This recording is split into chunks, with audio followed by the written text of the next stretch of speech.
ಸ್ನೇಹಿತರೆ, ತತ್ವಮಸಿ ಚಾನೆಲ್ಗೆ ನಿಮ್ಮೆಲ್ಲರಿಗೂ ಸ್ವಾಗತ ಸುಸ್ವಾಗತ.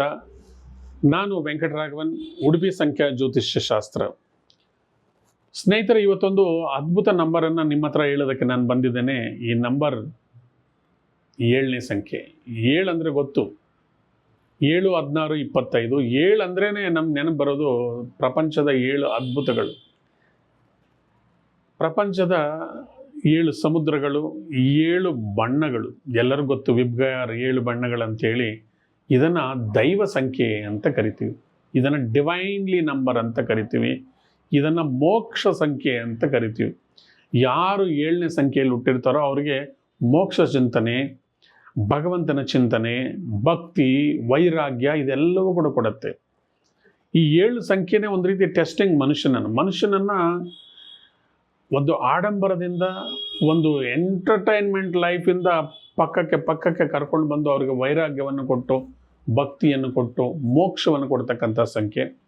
ಅದಕ್ಕೆ ಈ ಸಂಖ್ಯೆಯಲ್ಲಿ ಹುಟ್ಟಿರ್ತಕ್ಕಂಥವರು ರಿಸರ್ಚ್ ಓರಿಯೆಂಟೆಡ್ ಪೀಪಲ್, ಮತ್ತು ಹೊಸ ವಿಚಾರಗಳನ್ನು ಆವಿಷ್ಕಾರ ಮಾಡ್ತಕ್ಕಂಥವ್ರು, ಇನೋವೇಟಿವ್, ಇನ್ವೆಸ್ಟಿಗೇಟಿವ್ ಐಡಿಯಾಸ್ ಇರುತ್ತೆ. ಅದಕ್ಕೆ ವಿಜ್ಞಾನಿಗಳು ಸಾಕಷ್ಟು ಜನ 7ನೇ ಸಂಖ್ಯೆಯಲ್ಲಿ ಇರ್ತಾರೆ.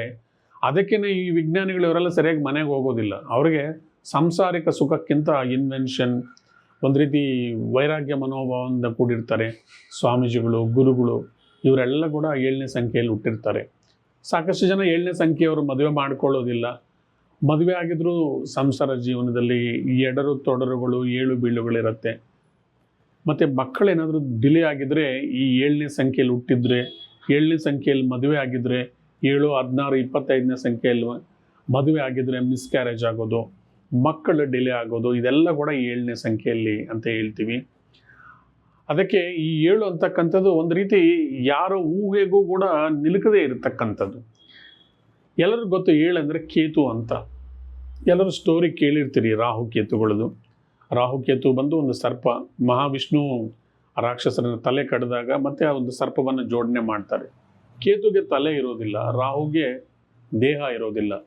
ಕೇತುಗೆ ತಲೆ ಇಲ್ಲದಿರೋದ್ರಿಂದ ಕ್ಯೂರಿಯಾಸಿಟಿ ಜಾಸ್ತಿ, ಏನಿದೆ ಏನು ಅಂತ ಒಂದು ಹೊಸ ವಿಚಾರಗಳನ್ನು ತಿಳ್ಕೊಳ್ಳೋದು, ಮತ್ತು ಒಂದು ರೀತಿ ಇನ್ವೆನ್ಷನ್ಸ್, ಏನೋ ಒಂದು ರೀತಿ ಕ್ಯೂರಿಯಾಸಿಟಿ ಜಾಸ್ತಿ ಇರುತ್ತೆ. ಅದಕ್ಕೆ 7ನೇ ಸಂಖ್ಯೆಯವ್ರಿಗೆ ಆ ಜೀವನದಲ್ಲಿ ಕ್ಯೂರಿಯಾಸಿಟಿ ಇರುತ್ತೆ, ದೇವರ ಅನುಗ್ರಹಣೆ ಇರುತ್ತೆ. ಆದರೆ ಎಲ್ಲರೂ ಹೇಳ್ತಾರೆ 7 ಬೀಳು ಅಂತ, ರೈಸಿಂಗ್ ಆ್ಯಂಡ್ ಫಾಲಿಂಗ್. 7ನೇ ಸಂಖ್ಯೆಯಲ್ಲಿ ಹುಟ್ಟಿರೋರಿಗೆ ಸುಖ ನೋಡ್ತಾರೆ, ದುಃಖ ನೋಡ್ತಾರೆ, ಡೆವಲಪ್ಮೆಂಟ್ ನೋಡ್ತಾರೆ, ಫಾಲ್ ಡೌನ್ ನೋಡ್ತಾರೆ. ಇವೆಲ್ಲವೂ ಕೂಡ 7ನೇ ಸಂಖ್ಯೆಯಲ್ಲಿರುತ್ತೆ. ಇದರಿಂದ ಆಚೆ ಬರಬೇಕಂದ್ರೆ ಒಂದು ಅದ್ಭುತ ಉಪಾಯ ಇದೆ ಸ್ನೇಹಿತರೆ. ಕೇತು ಸಂಖ್ಯೆಯಲ್ಲಿ ಹುಟ್ಟಿರೋರು ಗಣಪತಿಯನ್ನು ಆರಾಧನೆ ಮಾಡಿದರೆ, ಎಕ್ಸ್ಪೆಷಲಿ ಗಣೇಶ ಸಂಕಷ್ಟ ಚತುರ್ಥಿಯನ್ನು ಆರಾಧನೆ ಮಾಡಿದರೆ ಇವರಿಗೆ ಎಲ್ಲ ರೀತಿಯ ವಿಘ್ನಗಳು ನಿವಾರಣೆ ಆಗುತ್ತೆ. ಕೇತು ಸಂಖ್ಯೆಯಲ್ಲಿ ಹುಟ್ಟಿರೋರು ಕಳ್ಕೊಳ್ಳೋದು ಜಾಸ್ತಿ, ಬಡ್ಡಿ ಕೊಟ್ಟು ಕಳ್ಕೊಳ್ತಾರೆ, ಎಷ್ಟೋ ಸರ್ತಿ ಶೇರ್ಸು ಬೆಟ್ಟಿಂಗ್ರಲ್ಲಿ ಕಳ್ಕೊಳ್ತಾ ಇರ್ತಾರೆ, ಕಳ್ತನಗಳಾಗ್ತಾ ಇರುತ್ತೆ 7ನೇ ಸಂಖ್ಯೆಯಲ್ಲಿ. ಅದರಿಂದ ಕಾರ್ತವೀರ್ಯಾರ್ಜುನ ಸ್ತೋತ್ರವನ್ನು ಓದ್ಕೊಳ್ಳೋದ್ರೆ ಈ ಕಳ್ಕೊಳ್ಳೋದು ಇದರಿಂದ ಆಚೆ ಬರ್ಬೋದು.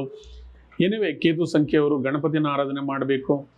ಹೆಚ್ಚಾಗಿ 1ನೇ ಸಂಖ್ಯೆಯವ್ರ ಜೊತೆ, 3ನೇ ಸಂಖ್ಯೆಯವ್ರ ಜೊತೆ, 2ನೇ ಸಂಖ್ಯೆಯವ್ರ ಜೊತೆ ಇವರು ಸಖ್ಯವನ್ನು ಬೆಳೆಸ್ಕೊಂಡಿದ್ದಾರೆ, ಚೆನ್ನಾಗಿ ಹೊಂದಾಣಿಕೆ ಆಗ್ತಾರೆ.